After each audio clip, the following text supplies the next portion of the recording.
Welcome to Neon Primer Go-to-Market, where Vega and Axon break down go-to-market strategy for founders who are done guessing.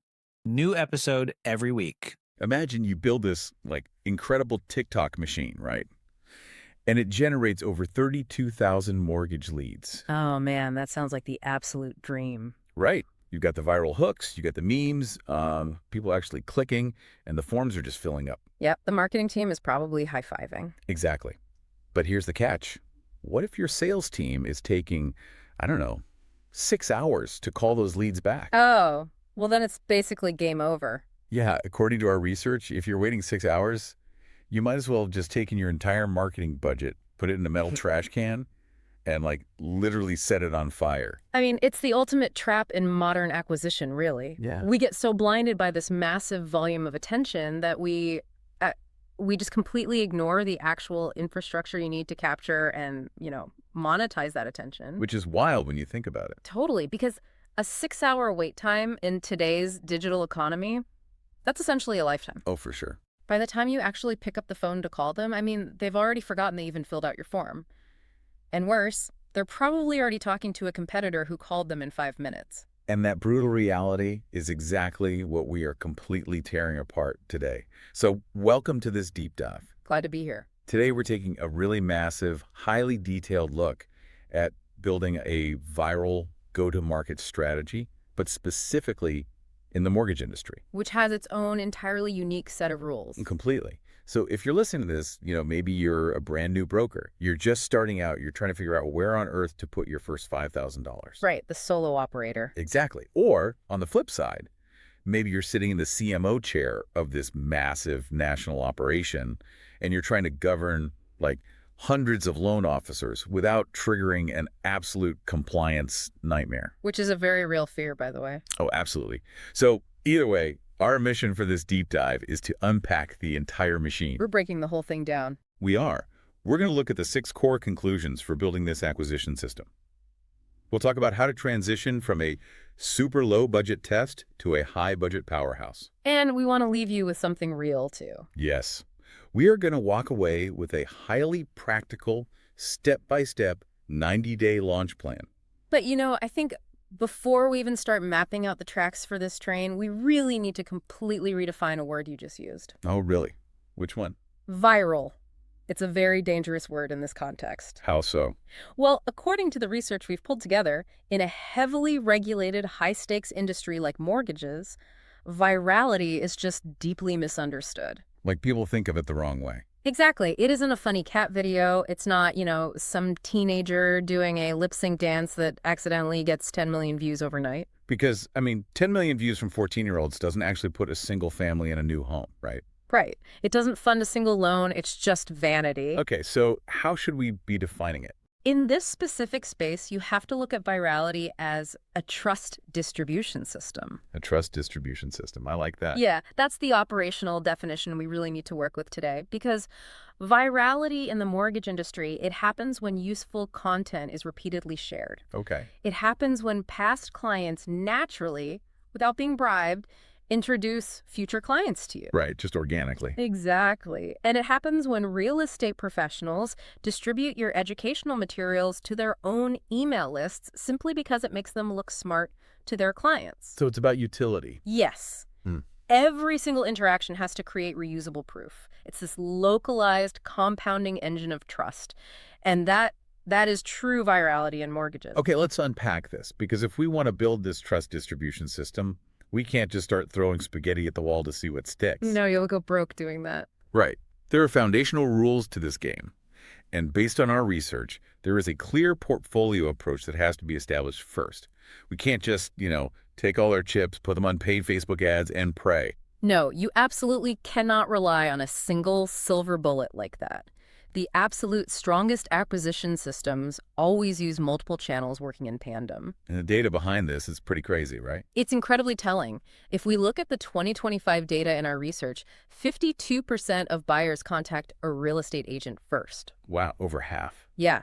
They don't go to the lender first, they go straight to the agent. And furthermore, the National Association of Realtors found that 40% of buyers actually find that agent through a personal connection. Like a friend or a neighbor. Exactly. Right. A relative, a coworker. And wait, I remember for first-time buyers, that number jumps even higher, right? Like to 51%. Yep, 51% for first-time buyers. So if you actually put yourself in the shoes of the consumer, their psychological journey doesn't start with them waking up and saying, I need a 30-year fixed FHA loan. No, nobody says that. Right. The journey actually starts at like a neighborhood barbecue where someone casually says, hey, we're thinking about buying a place this year. Who did you guys use for your house? Exactly. The buyer is crowdsourcing trust before they ever even think to type a financial question into a search engine. Which means? Which means if you are a mortgage broker, your agent partnerships and your past client advocacy are always going to beat isolated, cold paid lead generation. So if your entire strategy is just running cold ads to strangers, you are fighting a massive uphill battle against human nature.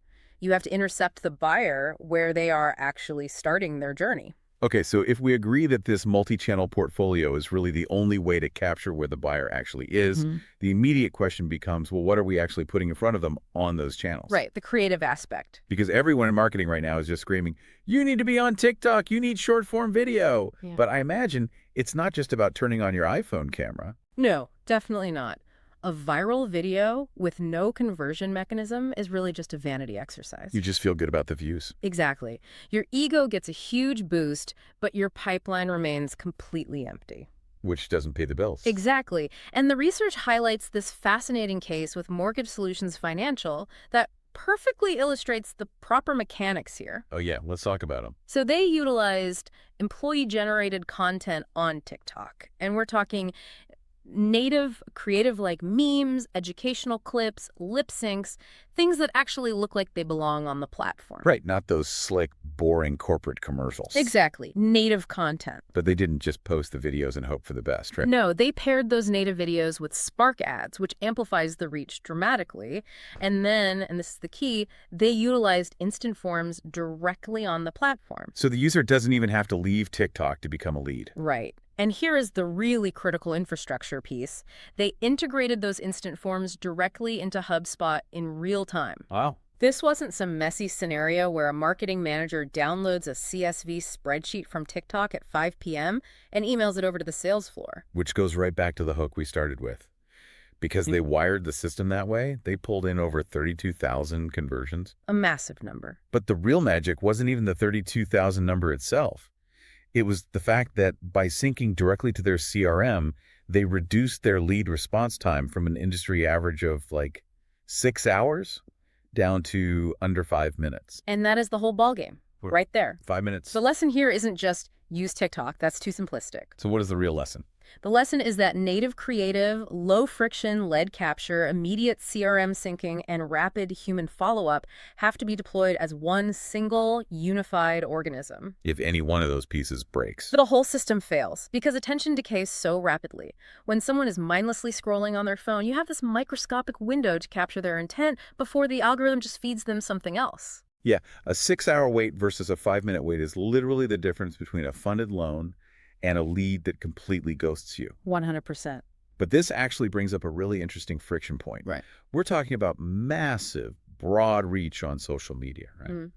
But our research is also heavily emphasizing localized education and really high-intent search. Yes, the search side of the portfolio. Right. And I want to take a look at the DSLD mortgage case study here because honestly, it blew my mind. It's a great case study. If a 30-year fixed rate is mathematically identical whether I live in Dallas or Detroit, why can't a broker just run a massive national ad campaign about their great rates? Because real estate is inherently local. And honestly, more importantly, borrower anxiety is local. Borrower anxiety, that's interesting. Let's look at the mechanics of what DSLD Mortgage actually built. They completely ignored the generic rate page strategy. They threw it out. Okay, so what do they do instead? Instead, they built hyper-localized landing pages. They built localized mortgage calculators and these deeply targeted topic clusters on their website. Right. So they weren't just running ads saying, hey, get a mortgage with us. Yeah. They were building pages tailored to extremely specific scenarios. Exactly, like down payment assistance programs in Ascension Parish. That is ridiculously specific. Extremely specific, but the economic results of that specificity are just staggering. Over 12 months, this localized approach generated 11,410 qualified leads. Wow. They captured 9,200 paid search leads alone. But look at their landing page conversion rates. They hit an astonishing 17%. Wait. I want to pause on that 17% conversion rate. I know, it's crazy. Because for anyone listening who has ever run digital marketing, 17% on a financial landing page is almost unheard of. It's massively high. Usually you are fighting tooth and nail for like 3 or 4%. If you're lucky. Exactly. So the reason it's so high is that localized content perfectly captures active intent. Like when someone specifically searches for condo financing requirements in Miami, they aren't just browsing for fun on a Sunday. No, they have a problem to solve. Right. They're actively trying to solve an immediate localized hurdle in a transaction they're already committed to making. Generic national rate ads simply cannot compete with that level of targeted intent. It's basically the difference between buying a billboard on a massive interstate, just hoping someone who needs a mortgage happens to drive by. Which is so inefficient. Right. Versus handing a map directly to a person who is already standing in your neighborhood asking for directions. When you answer that local anxiety, you instantly become the authority. Okay, that makes perfect sense. So we know we need local authority, and we know we need incredibly fast response times. But this is where the legal reality comes in and really bites the tech-minded marketers. Oh, this is the scary part. Yeah, we have to talk about the fintech referral gimmicks. Yeah. If you're listening and you're coming into the mortgage space from traditional SaaS or consumer fintech, your instinct is going to get you in serious trouble. This is perhaps the most dangerous trap for new brokers or marketers entering this space. Because they look at consumer fintech, right? Mm-hmm. Companies like Cash App, Robinhood, digital banks. Yep.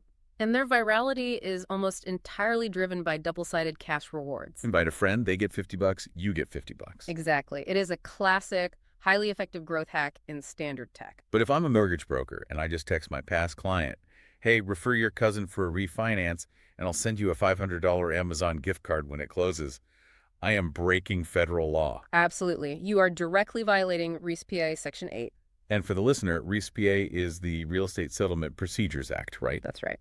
And Section 8 explicitly prohibits anyone from giving or accepting a fee, a kickback, or anything of value pursuant to an agreement or understanding that business incident to a federally related mortgage loan shall be referred. Wait, before we move on, for the listener who might just be starting to scale their operations, what exactly constitutes a thing of value? Good question. Is it just cash? Like, what if I take a real estate agent out for a $300 steak dinner because they sent me 3 deals last month? A thing of value is interpreted extremely broadly by the CFPB, the Consumer Financial Protection Bureau. So it's not just cash. Not at all. It's cash, gift cards, lavish dinners, sporting event tickets.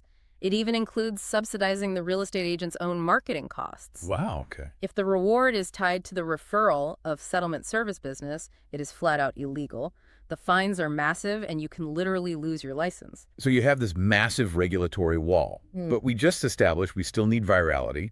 We still need past clients to refer us. So how do brokers actually solve this? They have to build what we call incentive-free advocacy loops. Incentive-free. Yes. You have to create systems, resources, or promotions where eligibility or distribution is not conditioned on making or closing a mortgage referral. You weaponize usefulness rather than bribes. Beautifully put, yes. And we will get deeper into the exact mechanics of how to do that legally when we talk about the loops in a minute. But the baseline rule you just have to accept right now is leave the fintech playbook at the door. Understood. The fintech playbook is dead in the mortgage space. Which honestly brings us to another major mindset shift. We have to stop obsessing over cost per lead. Or CPL, yeah. Right. Because if you're optimizing purely for CPL, you're basically bragging about how cheap the paper is in a book no one actually wants to read. It is the ultimate vanity metric in this industry. Let's break down the math on that. Sure. So a $20 lead from a social media platform like Meta that might look fantastic on a weekly marketing report. The marketing team is high-fiving, the charts look great. Everyone thinks they're a genius. Right. But if that lead cannot be contacted, or if a loan officer picks up the phone and the person has a 450 credit score and absolutely no capacity to qualify for a loan, that $20 wasn't a bargain. It was a trap. It was a complete waste of money. And worse, it's a massive waste of your loan officer's very expensive time. Right, the hidden cost is the human capital wasted chasing garbage leads. Exactly. Conversely, a $150 lead from a highly targeted local search campaign might seem outrageously expensive at first glance. $150 for one lead sounds scary. It does, but if that borrower is actively looking, has the credit, and actually funds a loan, that $150 lead is vastly cheaper in reality. So according to our research, brokers really must fundamentally shift their optimization away from raw, cheap attention. You have to. You have to optimize toward valid leads, completed applications, funded loans, and expected borrower lifetime value. And building that level of tracking and optimization, I mean, that isn't an overnight thing, is it? Yeah. Which leads to the final foundational conclusion, the 90-day test. Right. You don't just plug HubSpot into Facebook, turn the machine on, and expect millions in funded loans by Friday. As nice as that would be. Yeah, unfortunately, it doesn't work that way. You're building a highly sensitive engine part by part.